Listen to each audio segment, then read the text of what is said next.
New calls from lawmakers from both sides of the aisle for an independent investigation into alleged contacts between associates of President Donald Trump, his campaign, and Russia during the campaign.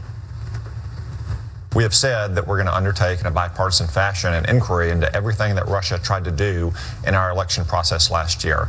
If that leads to potential contacts between Trump associates and the Russian government, then we'll explore those as well. Let's have the investigation and find out the truth. And we've been calling, we have 100 now plus one Republican on Eric Swalwell's bill for an outside independent commission to study the personal, political, and financial relationship between President Trump and the Russians. President Trump, meantime, continuing to downplay the reports on Russia, tweeting this: Russia talk is fake news put out by the Dems and played up by the media in order to mask the big election defeat and the illegal leaks. Let's talk about it with Marianne Marsh, former senior advisor to John Kerry, and Katie Pavlich, news editor for townhall.com and a Fox News contributor. Good to see you both. Good morning. Good morning. All right, Marianne, let's start just by cutting through a lot of the fluff here. The fact is that when there were issues on the other side of the aisle, that Democrats said it was ridiculous to investigate any of this stuff, that the committees in charge of them were doing a good job. There was no need for outside counsel. They fought it again and again and again. So you do have investigations underway on the Hill right now with Republicans and Democrats calling out potential links. Why is that not enough for you, or is it? Well, two things, Shannon. First of all, there's been an investigation into Donald Trump, many of his campaign associates, and some people in the administration for over 18 months now. And that's a serious investigation that includes a FISA warrant. You're a lawyer. You know that's a high bar to get one, number one. Number two, a congressional investigation would be fine, except for the revelation this morning that the chairman of the Senate Intelligence Committee and the House Intelligence Committee, Burr and Nunes, were both recruited by Sean Spicer on the phone to refute reports in the New York Times and elsewhere with other outlets. And he was on the phone with them as they did that. It is impossible for them now to conduct these investigations in any objective, fair way. That's why we need a 9/11 bipartisan commission to investigate this very serious matter. And Katie, my understanding of those phone calls were because the FBI came to the White House and said, this story is not accurate. It's complete BS. I will edit what they actually said. And so the FBI, though, also said, we are not going to come forward and shoot down this story. And there were members of Congress who were fully briefed, and it may have been that the administration felt like, hey, what can you say for us publicly? That doesn't, to me, sound unusual in Washington.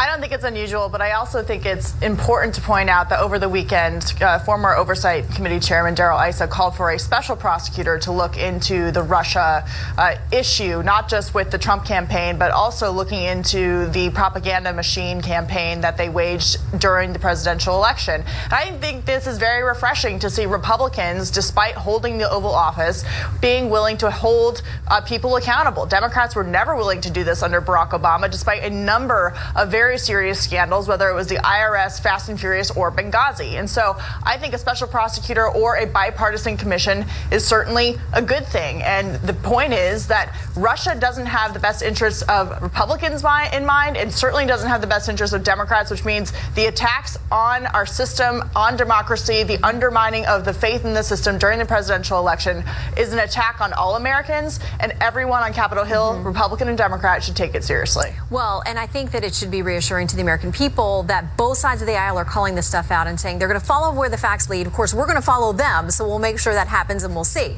I want to talk about some new polling numbers out this weekend as well from NBC News and the Wall Street Journal. Very interesting, talking about President Trump right now as far as job performance. 44% approve, 48% disapprove. Marianne, tomorrow night he's going to speak to Congress and essentially to the nation.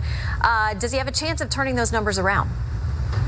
Maybe. To me, the most concerning number in that poll for Donald Trump in the Wall Street Journal poll was the 59% personal unfavorability rating.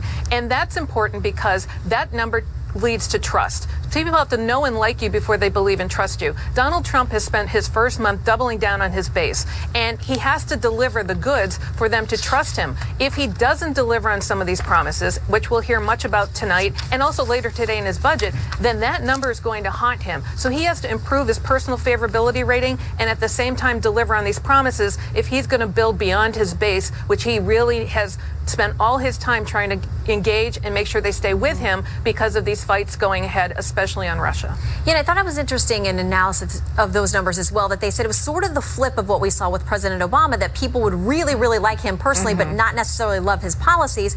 And Katie, and you dig into these numbers here and they say, yeah, there aren't a lot of people who say I want to be best friends with Donald Trump, but secretly a lot of them say I do like his policies. Exactly. Can he build on that?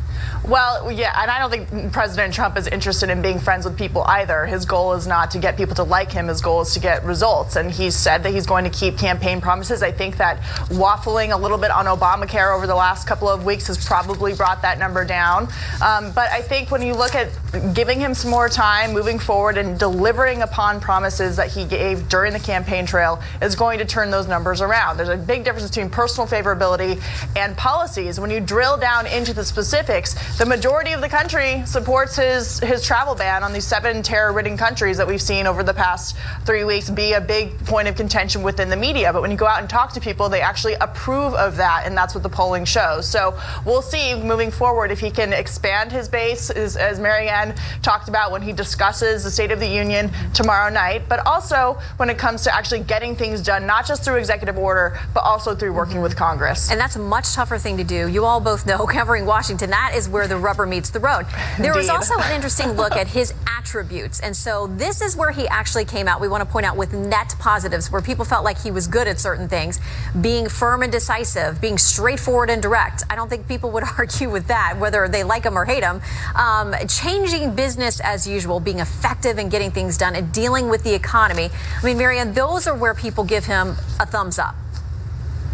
Right, and you've seen a flurry of activity in the last 30 days from this administration, but much of it has been executive orders, which is basically the equivalent of a press release. So now you have to come down with tangible results, and I think Katie's analysis has been very good and spot on, but there is a direct correlation between personal favorability and trust. And many people, if you look at polls, will say, I love this candidate on these issues, but I don't like him and I'm not going to vote for him. That's the first bar. And you see that historically. Donald Trump has to deliver on the promises, improve his personal favorability to continue to have trust with more than 37% of the electorate, which is his real base, and he will have all along. He needs to broaden that to really get some of these things through Congress. Quick final word to Katie. Well, and just going back to the election, which really isn't that far away, when you look at the exit polling there, the truth is that neither candidate, whether it was Donald Trump or Hillary Clinton, had favorable ratings. Americans voted against a candidate rather than for a candidate. I think that we're still seeing some of that. And it's going to be up to President Trump to turn those numbers around and get away from the election, get away from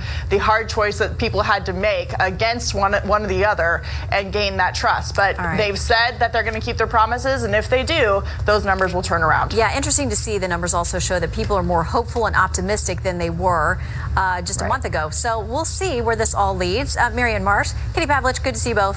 Thanks, Thank Shannon. you. Thanks, Shannon.